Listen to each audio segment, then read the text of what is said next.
What's good, family? Welcome to the very first episode on this page, The Culture Check in the Green. Also part of the Green Room Network. Yes, I am the same host of the Green Room podcast, Chris. And before we jump into any of the headlines I have planned to talk about today, I want to be very clear about why this show exists. Because whether we like it or not, culture is shaping how we think, how we react, and how we treat each other, and how we even see truth. And too often we ignore what happens around us, and we only talk about when it's already turned into an outrage. Culture check is about pausing and asking what actually happened and why does it matter? And how should we respond as people, not just as profiles? This isn't about chasing trends.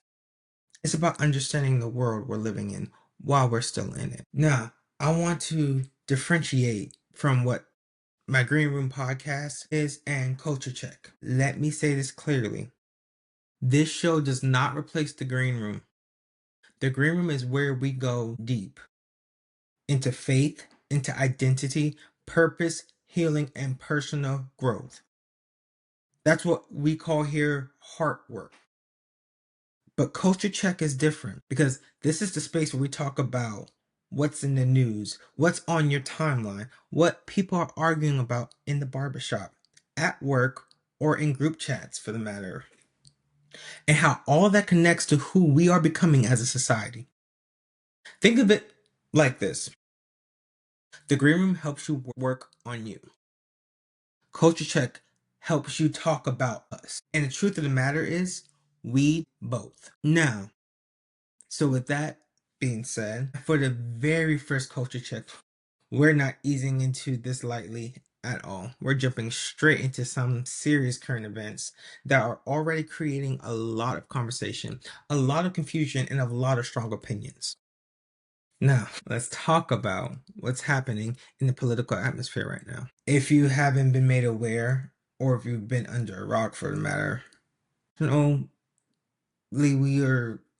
in a weird cycle right now. And what I'm saying here is one of the major stories making waves is a report that President Donald Trump has authorized efforts related to the capture of Venezuela's president. Now, regardless of how you feel about Trump's politically, this kind of action matters because it reminds us that international politics is not just headlines. It affects real people, real countries, and real stability in the world. Venezuela has already been dealing with a lot of economic collapses, mass migrations, and political unrest for years. So when global powers get involved, that doesn't just shift politics, it shifts lives. And here is where Culture Check matters. Because it's easy for us to turn global conflict into just another debate topic online. Red team versus blue team, Democrats versus Republicans, my side versus your side. But the truth is, behind every policy decision, there are families, communities, and futures being impacted. So the question becomes, are we talking about their issues to understand them or just to defend the side we already picked? We find ourselves consistently using these talking points without actually taking a moment to see the ramifications of the decisions that are being made, the perception of inhumanity being done. Now, let me be very clear. I'm not a political aficionado. I did not serve in the military.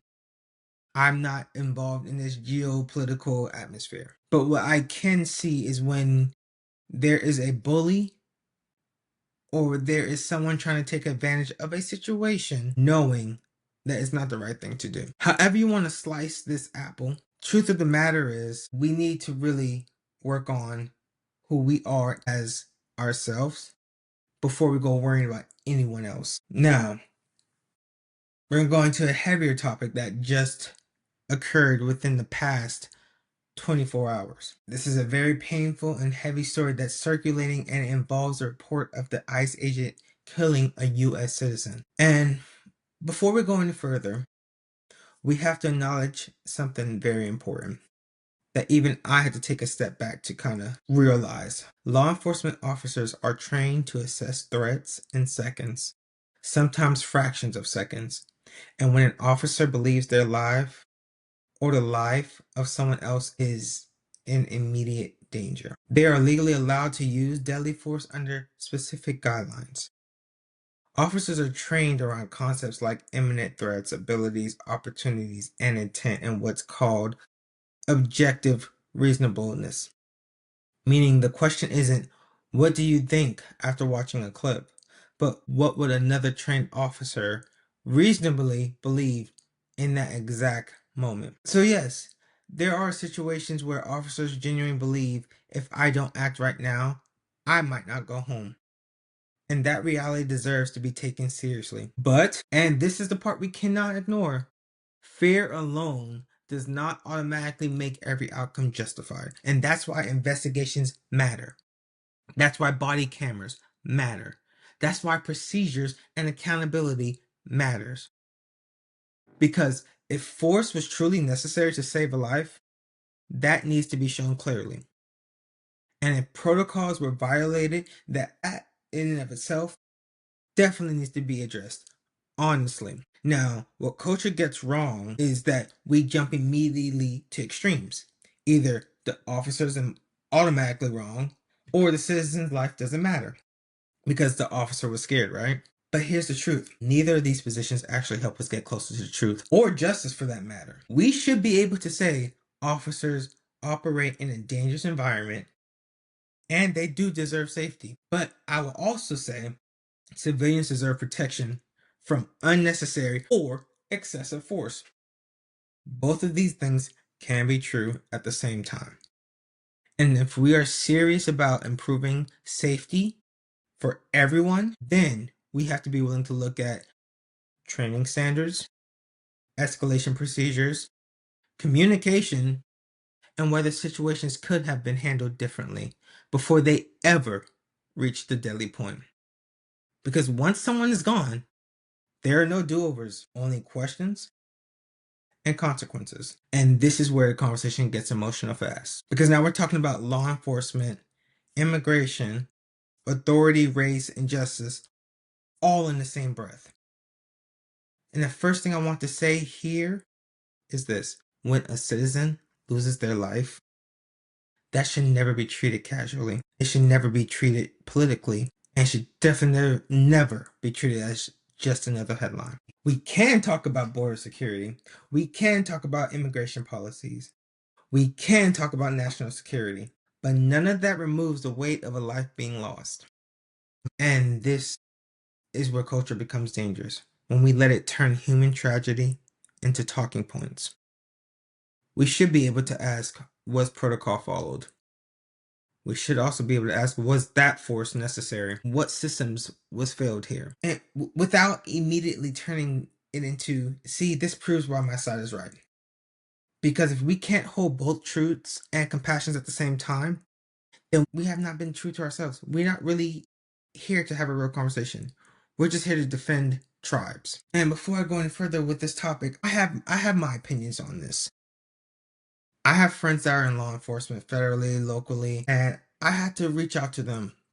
Not disclosing them until they want to be disclosed. They can comment in below if they want to give their side. Anybody that's in law enforcement or executive powers, things like that, that want to give their opinion, by all means, go ahead, comment below, share this out.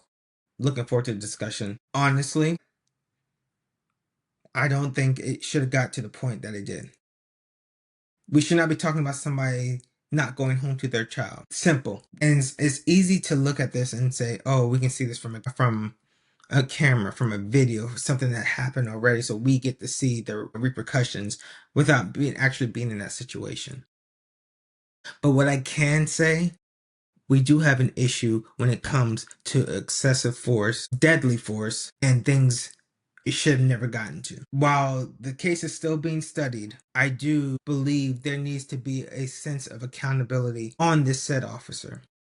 If you have not watched the video, I encourage you to go watch the video and develop your opinions, but I also encourage you to do your research. Put yourself in the officer's shoes and think for a moment what potentially could have been his last moment. We have to be fair on both sides, yes. We have to acknowledge deadly force was on both sides. But what we also have to acknowledge, when you are in law enforcement or you have that means and ability to be somebody in authority or impose your will on somebody forcibly because you carry a badge or a title, you need to take that to an account when you're going into these situations. And that's not speaking on knowing from a law enforcement perspective. That's speaking on being a human. Now, why does this conversation matter, you ask? It's because when politics, power, and people collide, silence doesn't help, but neither does shouting either. We're going to need spaces where we can slow down, look at the facts, acknowledge the pain, and ask better questions instead of just posting harder takes. And I'll be honest with you, some of these conversations are very uncomfortable, but avoiding them doesn't protect us.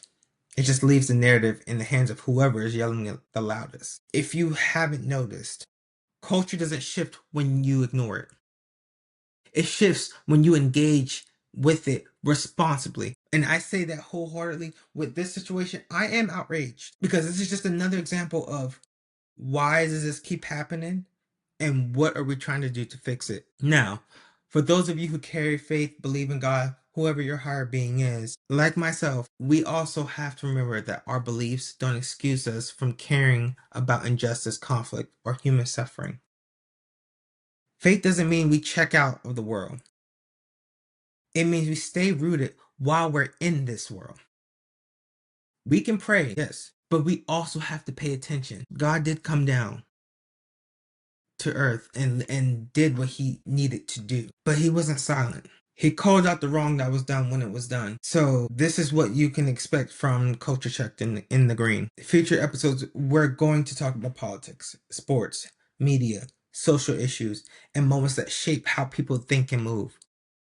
Not to argue for clicks, but to build an understanding and accountability. And I'm not here to pretend I have all the answers, but I'm here to start conversations that actually matter. If you notice from the Green Room podcast, when we talk about the development of you, we are going to talk about how to better us here. Now, if you're rocking with this direction, make sure you hit that subscribe button. Make sure you hit that like button, follow, and share this with somebody who is tired of that surface level conversation. Drop a comment. Respectfully, let's talk about these topics like adults and not enemies.